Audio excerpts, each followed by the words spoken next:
Life story. तो Supriya, what about you? किछ सेमती तो केते सारा घटना घटी थिबो, बट सेमती बे मुंडो को आसुनी। गोटे मन दुख होइथिबो कि? हाँ, गोटे सिचुएशन हेतला, बहुत मन दुख हेतला मोर। मु गोटे फॉरेन कंट्री रू फेरुथिली इंडिया को।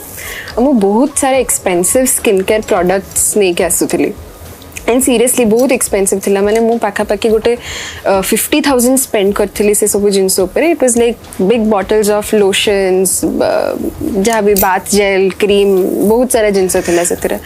तो 50,000 स्किन केयर प्रोडक्ट्स थिला। मु एते स्टूपिड, माने मु एक्चुअली एटा मु निजे ही निज पई गोटे काळ हेली।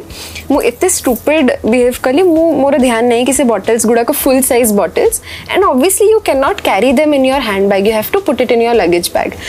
मु सेटा कोन करछि, मु लगेज बैग रे न पुरे कि आउरी माने बहुत साइड के नहीं कि जिबे बोली मु हैंड बैग